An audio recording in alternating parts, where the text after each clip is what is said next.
Les Chroniques des gardiens par Claire Rox. Tome 1, Enfant de Nouna. Chapitre 7. Plongé dans le rythme effréné des entraînements, Sid ne remarqua pas l'envolée des 2 semaines qui suivirent sa nomination au poste de gardien de la plume. Le matin, renouant avec ses bonnes habitudes thomisiennes, il s'éveillait avant l'aurore. D'instinct, son regard se portait sur son avant-bras. Van lui avait offert un brassard en cuir qu'il attachait à l'aide d'un lacet, et l'artefact s'y glissait dans une longue encoche. Le cadeau, fin et élégant, à l'image de son maître, ne le quittait jamais, même pour dormir. Sur le palier, il récupérait la cuvette d'eau fumante et le morceau de savon, estampillé d'un S en arabesque, et dont le parfum alternait entre senteurs fruitées et effluves floraux. Un silence paisible régnait dans le couloir, rompu par le grincement de la porte, qui se répercutait sur les murs et se perdait dans l'escalier. Sa toilette finie, il enfilait la tenue protocolaire, puis s'autorisait un moment de sérénité à la fenêtre de sa chambre. Dès qu'il ouvrait le volet en bois, la corneille, qui devait nicher dans un arbre du parc, pointait le bout de ses plumes. Elle s'installait sur le rebord et contemplait avec le thomisien le spectacle du ciel permuté vers une lumière douce et cotonneuse. Avant de descendre, Sid lui déposait toujours un morceau de pain ou une part de gâteau conservé du banquet de la veille. Il dévalait les 9 étages d'un paleste, cherchant à faire le moins de bruit possible, même si, à cette heure matinale, seuls les domestiques s'agitaient tels de silencieuses fourmis. À mi-chemin, une odeur alléchante le guidait jusqu'à la salle à manger. Elle provenait des plats installés au centre de la table qui débordaient de mets, autant salés que sucrés. Chaque jour, il dégustait une viennoiserie différente, toutes plus succulentes les unes que les autres. De forme ronde, carrée ou semblable à un cœur, elles étaient fourrées au citron, au raisin sec, surplombées de billes ou de nappages translucides. Il dégusta plusieurs types de pain, mais revenait toujours à la brioche édonienne, dont l'ami aussi aéré qu'un nuage fondait sur la langue. Malgré plusieurs tentatives, le lait muscadet ne trouvait jamais la grâce de son palais. En revanche, la chicorée et son arrière-goût de caramel devint sa boisson favorite. Lynn apparaissait peu de temps après son arrivée. L'intendante et Sid s'étaient pris d'amitié dès les premiers jours. Toujours d'excellente humeur, malgré la fatigue qui se lisait sur son visage, elle s'assurait de son bon sommeil et de sa forme du jour. Parfois, elle s'installait à califourchon sur une chaise, posait les coudes sur le dossier et se lançait dans de grands monologues sur l'histoire de l'hôtel. Sid n'en perdait pas une miette, dévorant en même temps que son petit déjeuner les anecdotes de ceux qui l'avaient précédé entre ses murs. « J'ai succédé à ma mère il y a une dizaine d'années, expliqua-t-elle, alors que la conversation abordait ce jour-là leur passé respectif. J'avais à peine 20 ans, mais comme ma famille se transmet cette charge depuis des siècles, je connaissais le métier sur le bout des doigts. Sid perçut une once de fierté dans sa voix. Parle-moi un peu de toi. Van reste très mystérieux à ton sujet, et pourtant je lui ai fait subir mes pires interrogatoires. Sid lui décrivit son minuscule village sirésien, et Lynn l'écouta avec attention. Pour une Danéenne, l'existence dépeinte par Sid paraissait très exotique. À Tomis, comme dans toutes les bourgades du sud de la Fédération, la vie suivait le rythme des saisons agricoles, qui pour des citadins habitués à une cadence plus soutenue, pouvaient passer pour monotones. « Qui est cette Mélie dont tu ne cesses pas d'évoquer le nom » demanda Lynn, un sourire malicieux au coin des lèvres. « Un amour de jeunesse ?»« Ma meilleure amie, » corrigea-t-il d'un ton sec, pour couper court aux allusions que son rictus laissait entendre. Lynn éclata d'un rire franc et jovial. « Ne te vexe pas, je voulais juste te taquiner. Ta réaction, en revanche, m'a l'air très révélatrice de tes sentiments. » Sid sentit le rouge lui monter aux joues. Il considérait Mélie comme sa confidente, sa sœur de cœur, depuis ce jour, alors qu'ils n'étaient que des enfants, où il avait menti pour la couvrir. Mélie, déjà intrépide et souhaitant faire ses preuves devant les garçons de la classe, avait pénétré dans un hangar aux objets interdits pour en dérober un. Tous les garnements se lançaient ce défi sans prêter attention aux punitions sévères qui en découlaient. Sid, guidé par un mauvais pressentiment, l'avait suivi, et quand ils furent découverts, il endossa la responsabilité de la bêtise. Il avait récolté remontrance et une semaine de corvée, mais avait suscité la gratitude et l'amitié de Mélie. Il avait bien ressenti un changement dans leur relation depuis quelques mois. Aux œillades discrètes avaient succédé des sourires appuyés, une sensation étrange dès qu'ils se retrouvaient tous les deux, et un malaise quand leurs mains se touchaient par inadvertance. « Quelle importance, répondit-il amèrement. La fonction de gardien m'interdit de fréquenter quelqu'un, de me marier ou d'avoir des enfants. Van a beaucoup insisté là-dessus. » Et il a raison, confirma Lynn. Le Haut Conseil ne plaisante pas avec ses règles stupides. Le célibat à votre âge, comme si on pouvait interdire à un oiseau de voler. En tout cas, l'éloignement empêchera la tentation et le châtiment qui en découle. Son repas englouti, le jeune homme se précipitait dans la salle d'entraînement du 4e étage, que son maître surnommait l'atelier. Van ne pointait jamais le bout de son nez avant 9 heures. Sid en profitait pour répéter les enseignements des jours précédents. Leçon après leçon, il découvrait les étonnantes aptitudes de la plume. L'artefact fermement tenu dans la main droite, il arrivait à faire apparaître la brume sans le moindre effort. À la vue du filament chatoyant de plus en plus dense et tranchant, une partie de ses doutes s'envolait. Pour la première fois de sa vie, il se sentait unique, exceptionnel. Le maître accompagnait toujours son entrée d'un bonjour allègre. Malgré son air guilleret, Sid distinguait de larges cernes sous ses yeux, et durant la matinée, il se laissait même aller à quelques bâillements. Sid ignorait s'il occupait un emploi, en plus d'être son précepteur.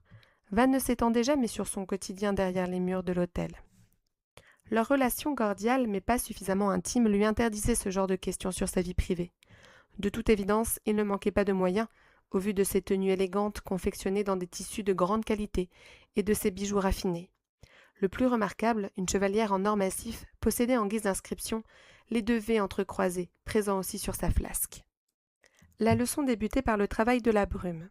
La première étape consistait à rapprocher entre eux les milliers d'éclats d'énergie qui la composaient pour créer l'illusion d'une véritable lame. À son contact, toutes les matières se désagrégeaient en poussière, le bois, les roches et même le métal. Malgré ses efforts, Sid ne pouvait maintenir ces petits morceaux de lumière serrés les uns contre les autres qu'une dizaine de minutes, sous peine d'attraper une migraine carabinée. Pour reposer son esprit, il la laissait couler, tel un fin et long serpent ondulant. Sid apprit à modifier sa texture pour façonner la matière. Sa volonté parvenait à trancher, tailler, morceler, modeler, avec plus de précision que les outils classiques du sculpteur. Grisé par la simplicité avec laquelle il réussissait à créer toutes sortes d'œuvres, il emplit l'atelier de morceaux de bois, métamorphosés en animaux, ou de blocs de marbre, à l'effigie de ses connaissances thomisiennes. Jusqu'à présent, l'entraînement se cantonnait aux arts, mais Sid savait que tôt ou tard, il devrait apprendre à manier la plume comme une arme. Dans ce domaine, le gardien possédait quelques notions, acquises durant les cours dispensés par Ryze à sa cadette, auxquels il participait pour faire plaisir à son ami. Il connaissait les positions d'attaque et de défense, tenait une épée sans se rendre trop ridicule et se débrouillait avec un arc. Cependant, sa confrontation avec ses adversaires, pantins de bois désarticulés, n'avait jamais eu pour objectif de le préparer à la violence d'un véritable combat. En milieu de journée, l'arrivée de Lynn offrait une pause bien méritée.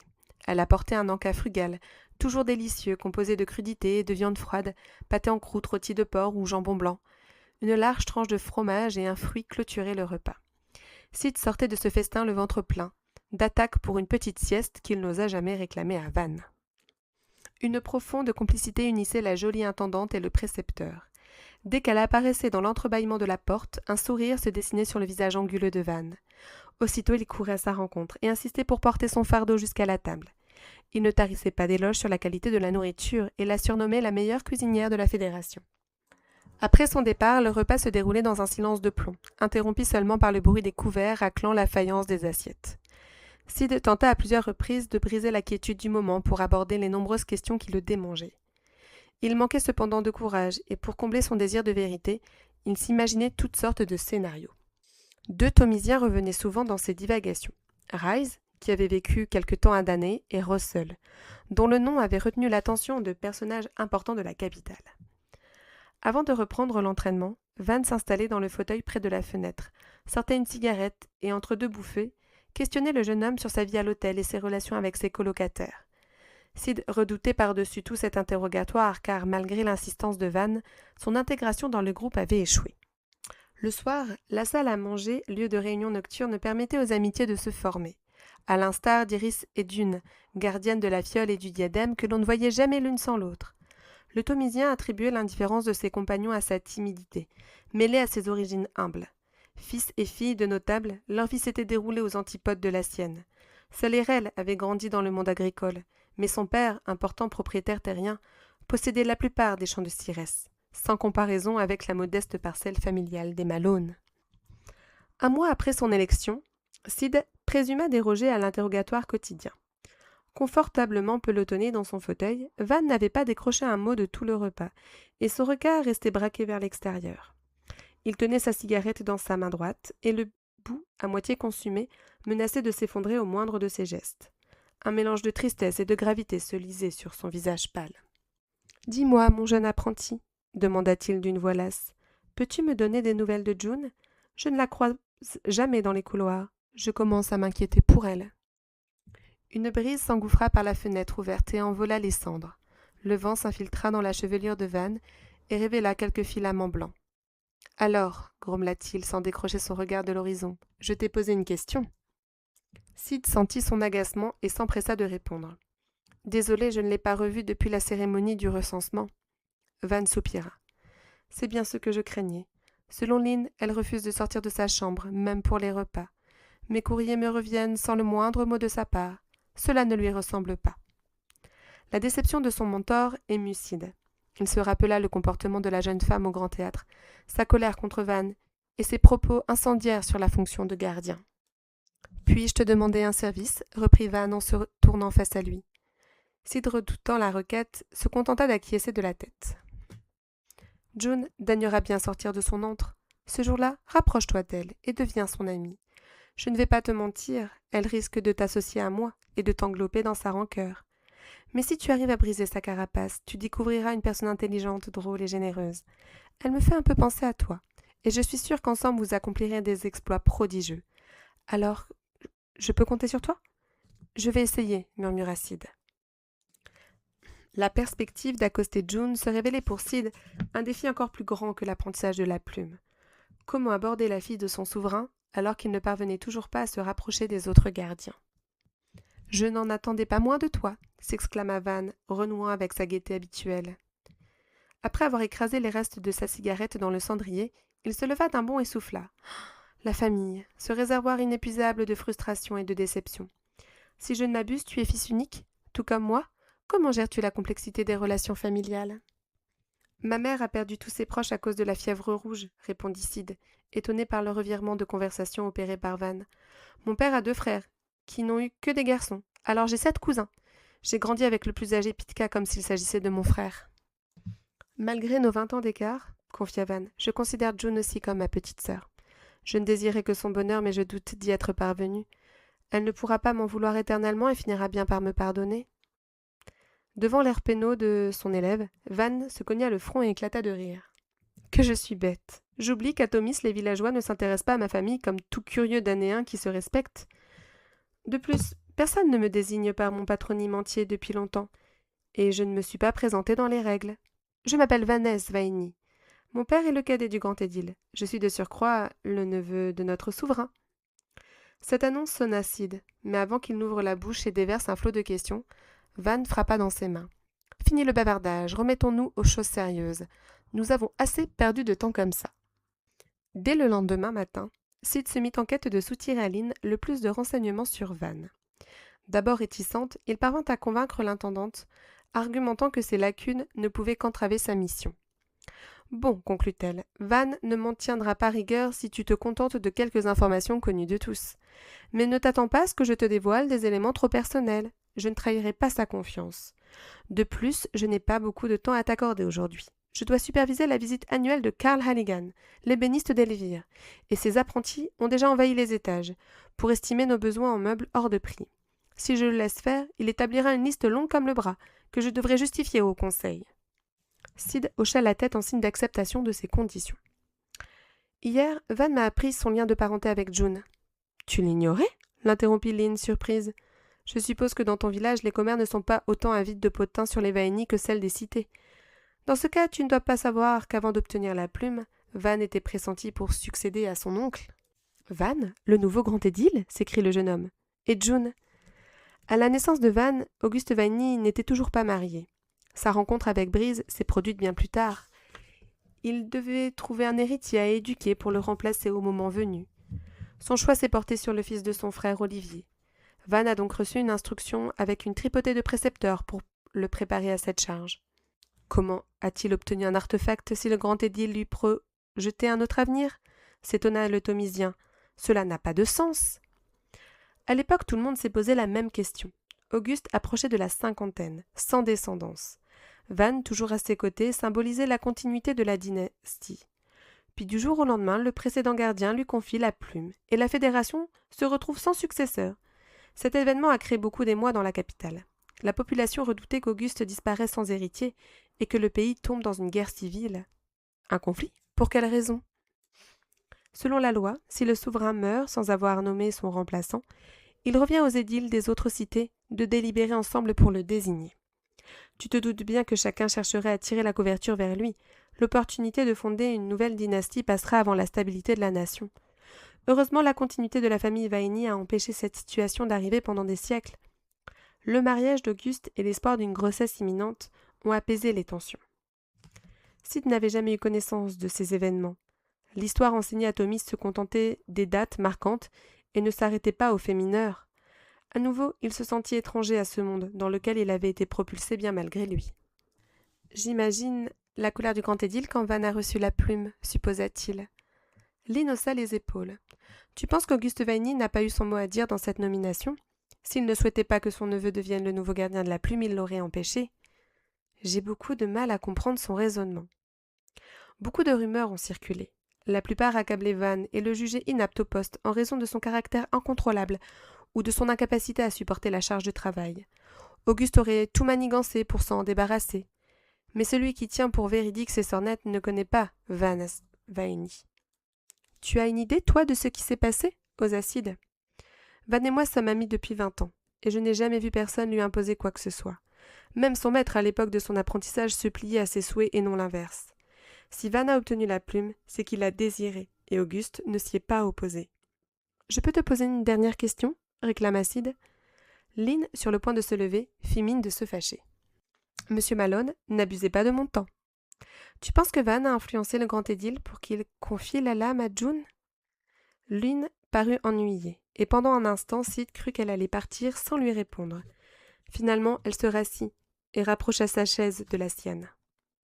Je ne sais pas trop, avoua-t-elle à voix basse. En l'absence d'Arial, le grand édile lui-même était chargé d'élire son remplaçant. Désigner sa propre fille, qui le suit comme une ombre depuis sa plus tendre enfance, c'est comme si l'histoire se répétait. À ton avis, June, tout comme Van, désirait un artefact? Continua Sid, s'alignant sur la tonalité de l'intendante. Oh que non! J'ai rencontré June plusieurs fois. Elle venait souvent rendre visite à son cousin. Quelquefois, Van me proposait de les rejoindre dans sa chambre pour prendre un verre. Ils s'entendaient si bien, comme un frère et une sœur. Quand elle évoquait sa formation auprès de son père, son regard luisait d'excitation. Rien à voir avec la jeune fille enfermée au 9e étage. Alors pourquoi? S'époumonna Sid. Lynn ouvrit grand les yeux, lui intimant de baisser la voix.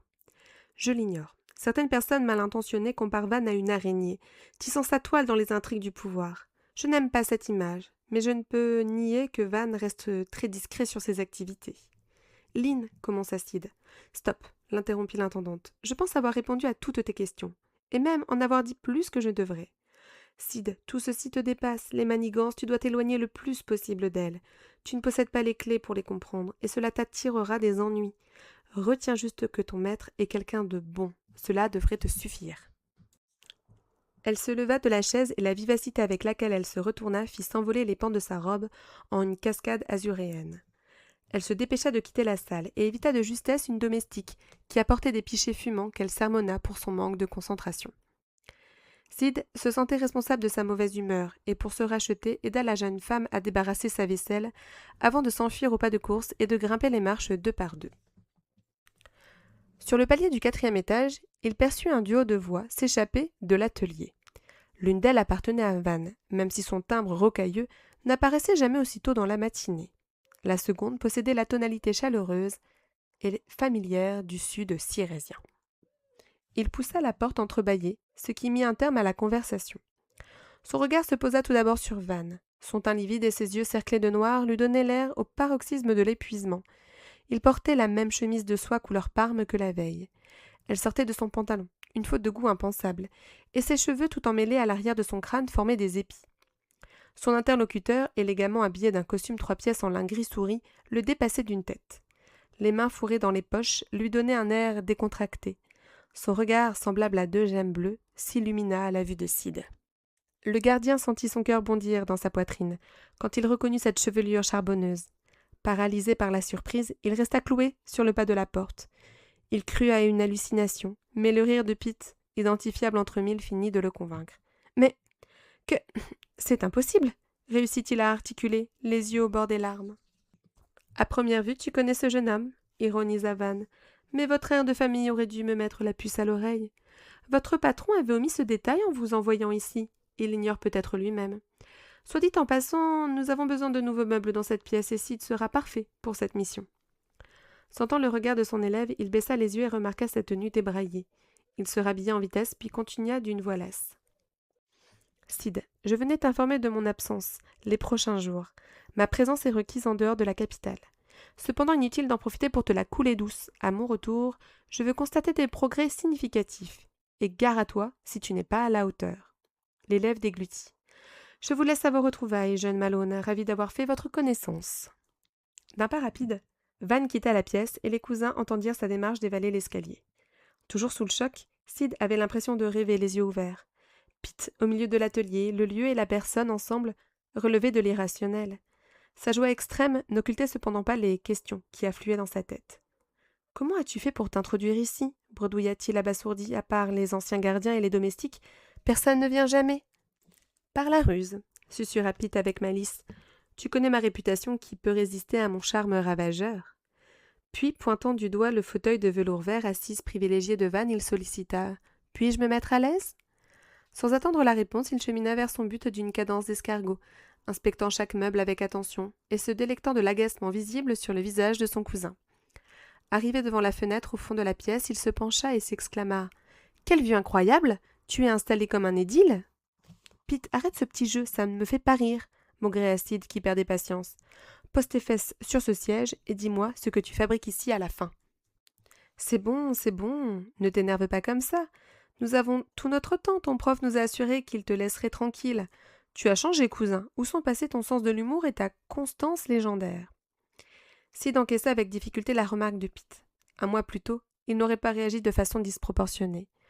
Honteux de son comportement, il se radoucit et chercha une réplique cinglante. « Parle pour toi, c'est quoi cette tenue » riposta-t-il. « La dernière fois que je t'ai vu aussi bien habillé remonte à la fête du renouveau quand ta mère avait rafistolé le costume de mariage de ton paternel. » Et je possédais déjà une classe folle, plaisanta Pete. Puis, tournant sur lui-même pour faire admirer son ensemble, « Regarde cette merveille, du sur-mesure. Comment me trouves-tu » ? Très élégant. Mais cela ne me dit toujours pas pourquoi je te découvre de bon matin au beau milieu de ma salle d'entraînement. Patience, chaque chose en son temps, garantit Pete, avant de te révéler les circonstances de ma venue. J'ai une surprise pour toi. Il se dirigea vers la table et empoigna un sac que Sid n'avait pas tout de suite remarqué. Maintenant que son attention se portait dessus, il ne pouvait plus détacher le regard de la besace en cuir offerte par ses parents le jour de son départ du village. Comme pour tout ce qui constituait son passé, il ne pensait pas la revoir aussitôt. « Ouvre-la » conseilla Pete d'une voix douce. « La seconde surprise se trouve à l'intérieur. » Sid attrapa fébrilement la sacoche et s'étonna de sa forme gonflée. Les quelques crayons et papiers qu'il avait enfouis ne pouvaient en aucun cas lui donner cet aspect. Il défit les boucles des ceintures, souleva le rabat et découvrit une multitude de feuilles griffonnées. Avec délicatesse, Sid enleva chaque lettre. Il reconnut au premier coup d'œil l'écriture nette et penchée de Russell, qui le félicitait pour l'obtention de l'artefact, sans oublier de s'attribuer au passage une partie du mérite. Le courrier suivant provenait de la main sûre d'Archibald Fairlance. Dans un style soutenu, l'édile de Thomis le remerciait d'avoir mis en lumière leur petite bourgade, car l'engouement de sa nomination avait provoqué l'arrivée massive des curieux à Thomis. Tout le village s'était pris au jeu, dont ses compagnons de route, Luan, Anfeld, les jumeaux, Jack et Orin et même Gabriel. Les frères de Pete avaient réalisé des dessins qui le représentaient brandissant la plume, telle une puissante épée, combattant des lions, des dragons et autres créatures de mythe.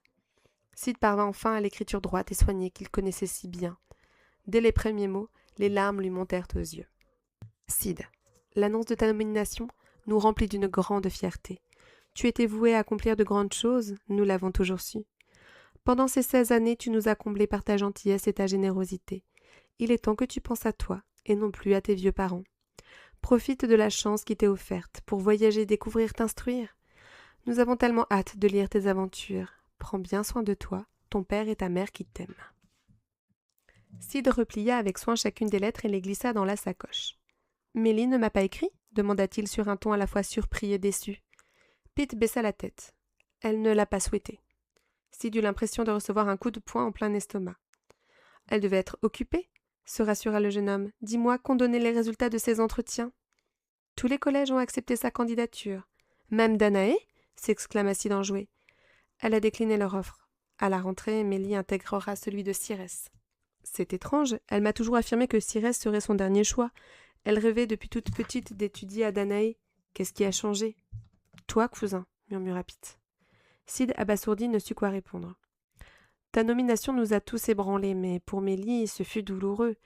Après la cérémonie, elle n'a pas souhaité nous accompagner dans les rues de la capitale et a regagné l'auberge de Donne. Quand je suis rentrée au milieu de la nuit, je l'ai entendue pleurer dans sa chambre. Depuis, elle refuse de prononcer ton nom et quitte la pièce dès que quelqu'un se met à parler de toi. Sid, abattu par les confidences de son cousin, se sentit mal. Il s'assit sur son fauteuil et plongea sa tête dans les mains. Mélie ne pouvait quand même pas occulter toutes ces années de complicité, elle ne pouvait pas nier leur amitié. Tu connais le tempérament de notre camarade, tenta de réconforter Pete en s'accroupissant à ses côtés. Comme tout Falens qui se respecte, la colère prime sur le bon sens. Les mots de son cousin adoucirent un peu la peine de Sid. Fais-moi confiance, quand vous vous reverrez, et je sais que cela arrivera bientôt, Nouna m'en soit tes mains, vous en rigolerez, elle se trouvera bête d'avoir agi de cette façon. Tu as raison, affirma Sid. Et toi alors, que me vaut l'honneur de ta visite? Ah mais oui, je ne t'ai pas encore conté mes folles aventures. Il se remit debout pour mieux s'affaler de tout son poids sur le fauteuil. Mon histoire débute avec mon entrevue au Collège des métiers. Je n'ai pas eu le temps de t'en parler ce jour-là, mais ce ne fut pas glorieux. Mon manque de formation dans un collège n'a pas joué en ma faveur. Sid repensa à son propre entretien et à l'attitude des examinateurs. Il était désolé mais peu surpris que son cousin ait vécu une expérience similaire. Au final, reprit le jeune homme, tu m'imagines entre quatre murs toute la journée à gribouiller sur une feuille de papier? Très peu pour moi. Sid ne put qu'acquiescer. Pete n'avait jamais été un élève modèle et attentif. Bref, le lendemain, un type habillé comme un édile pénètre dans l'épi de blé et souhaite me rencontrer. Qui était-ce? Demanda Sid, pendu au monologue de Pete. Attends, j'y viens, sermonna le narrateur. Alors ce type dit s'appeler Carl Halligan. Bien sûr, ce nom m'est inconnu. Après l'entrevue, je me suis renseigné auprès de Don. Il m'a appris que c'était l'une des plus grosses fortunes de la Fédération grâce à son atelier de meubles de luxe. Le bonhomme m'explique qu'il a besoin de gars dans mon genre, avec de solides connaissances en ébénisterie et une langue bien pendue pour vendre ses articles ultra chics aux plus riches de la Fédération. Et tu as accepté, conclut Sid, fasciné par le récit de son cousin. J'ai pas réfléchi longtemps, le boulot paye 10 fois plus qu'un apprentissage et en prime, je voyage dans tout le pays. Enfin, pour l'instant, je ne suis allée qu'à Danaé et à Elvire. Cette cité resplendit, le luxe est partout. Dans les monuments, les vêtements, les bijoux, même les poupées des gamins portent de la soie et de véritables perles. Comment a réagi la famille? Hasarda Sid. Pete, aîné d'une fratrie de 6 bambins, devait souvent seconder ses parents dans le salaire d'ouvrier agricole suffisait rarement à joindre les deux bouts. Mon père a tenté de me dissuader, mais j'ai tenu bon. Et le mois prochain, je pourrai leur envoyer une coquette somme pour couvrir une partie des frais pour l'année à venir.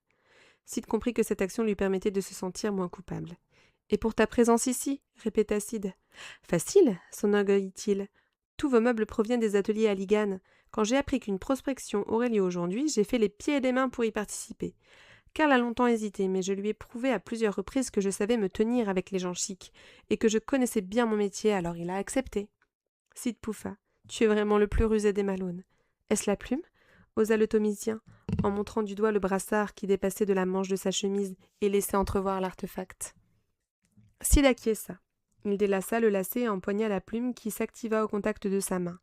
Les yeux de Pete s'élargirent à mesure que la lumière bleutée s'insinuait dans les sillons de l'artefact. Quand la brume apparut, il eut un mouvement de recul, puis tendit la main pour l'effleurer. Avant que Sid n'ait le temps de prévenir, il reçut une décharge. Il ne put retenir un « wow » émerveillé. « À ton tour de narrer tes exploits. Quand as-tu su que tu allais devenir un gardien? Je comprends que tu ne m'aies rien dit, mais tu as quand même bien caché ton jeu. » Je t'arrête tout de suite, protesta Sid amer. Je n'aurai aucune réponse à te fournir. Van est l'une de mes demandes d'explication. En quittant Thomis, mon espoir se cantonnait simplement à intégrer un collège. J'étais à 1000 lieues d'imaginer que j'obtiendrais la plume. Étrange. Pourquoi tant de secrets? Ce Van est un drôle de personnage. Quand je l'ai aperçu entrer sur ce palier, je l'ai suivi jusqu'ici, persuadé de te trouver sur ma route. Manque de chance, tu n'étais pas là, et malgré mes explications, il m'a accusé d'être un espion et a voulu me mettre à la porte. Heureusement que tu es arrivé à temps pour l'empêcher de m'administrer un vigoureux coup de pied aux fesses. Soudain, la tête joufflue d'un homme d'âge mûr passa dans l'encadrement de la porte. En apercevant Pete, il fronça les sourcils et dit, sur un ton de réprimande, « Pete Camalone, je vous cherche partout depuis un bon quart d'heure. J'avais pourtant ordonné de ne pas importuner les habitants de l'hôtel. Acceptez toutes mes excuses pour mon jeune apprenti, il n'a pas résisté à l'envie de rencontrer un gardien en chair et en os. J'espère qu'il ne vous a pas dérangé dans votre entraînement. » « Ne vous inquiétez pas, répondit Sid amusé. Il a fait preuve de beaucoup de professionnalisme. Ah, la bonne heure. Nous étions sur le point de partir, Pitka. Avez-vous pris toutes les mesures dans cette pièce? Notamment de cette table qui me semble dans un triste état.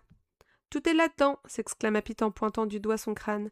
Monsieur Malone, je dois me retirer, heureux d'avoir fait votre connaissance. Et moi de la vôtre, monsieur Malone, reprit Sid en étouffant un fou rire. En observant son cousin quitter la bâtisse et s'engouffrer dans une voiture, Sid ressentit une terrible envie de le suivre. À ce moment précis, l'hôtel lui sembla une immense prison, et la plume, le boulet le harnachant à une vie qu'il n'avait pas souhaitée.